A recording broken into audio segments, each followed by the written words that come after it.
With this recent crisis in Gujarat, do you really feel Bharatiya Janata Party is now in a mold where it doesn't have a very certain fate or future for the forthcoming general elections?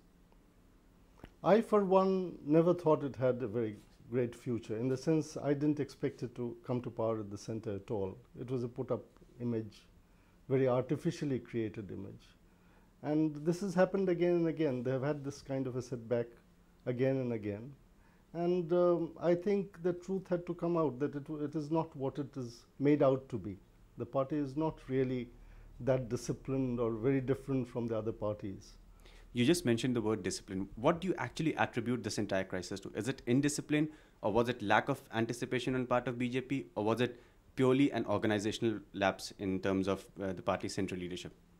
No, as Mr. Advani himself said, it is more greed and ambition, which is there in every other party. I think the Congress culture is very much there even in the BJP, and I think the whole thing started with contact with Chaman Bhai Patel, and it is the same culture which is continuing.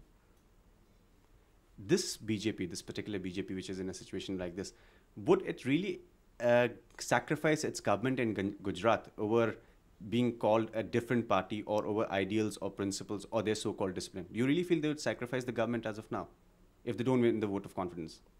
No, I think they wanted to use Gujarat government as a stepping stone to central power at the center. And I think they will go all out to save it first. They have been going all out to save it. In fact, they have been ready to make all kinds of compromises. But they have probably failed.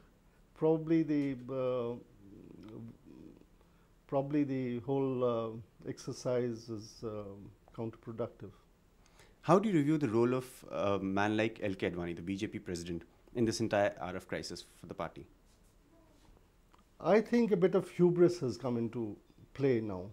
I think he thought that his word was law, which it wasn't.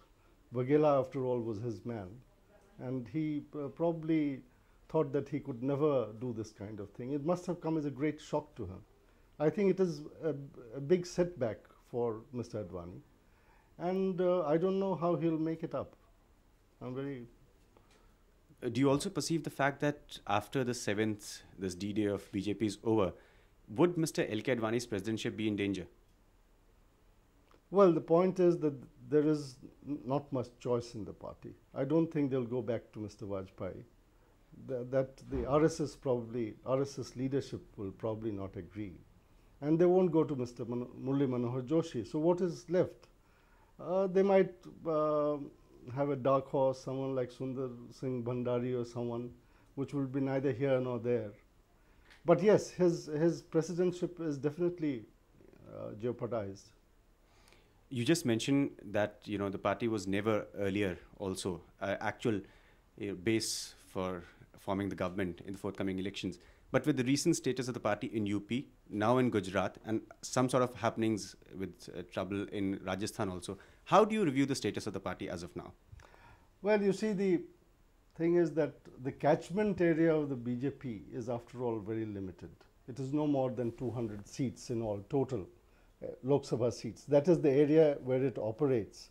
And out of 200, maximum I would say is 125, 150, limit of 150.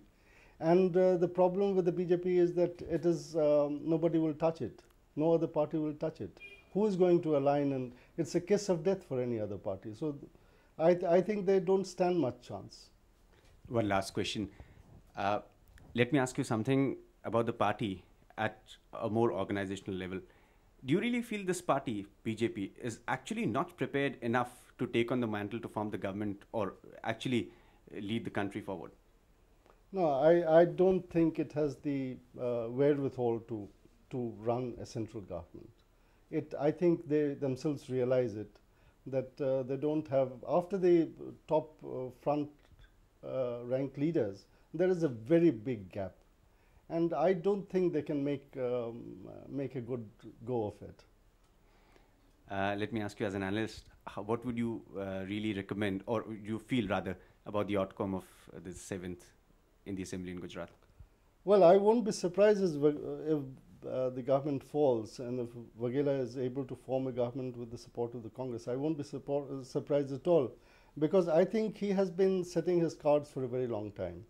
And this shouldn't have come as a surprise, because even when the Chief Minister was elected for the first time, and Keshu Bhai Patel was elected, this man was very ambitious and he had some contacts with the Congress. He is, after all, he has learnt all the tricks of the trade from Chaman Bhai Patel. He is very suave and he is like Bhajan Lal. So will he be able to give a sustainable solution to Gujarat if he comes in power? No, I think it's again in a flux, and the pendulum might again swing. Thank you very much. Thanks repeatedly.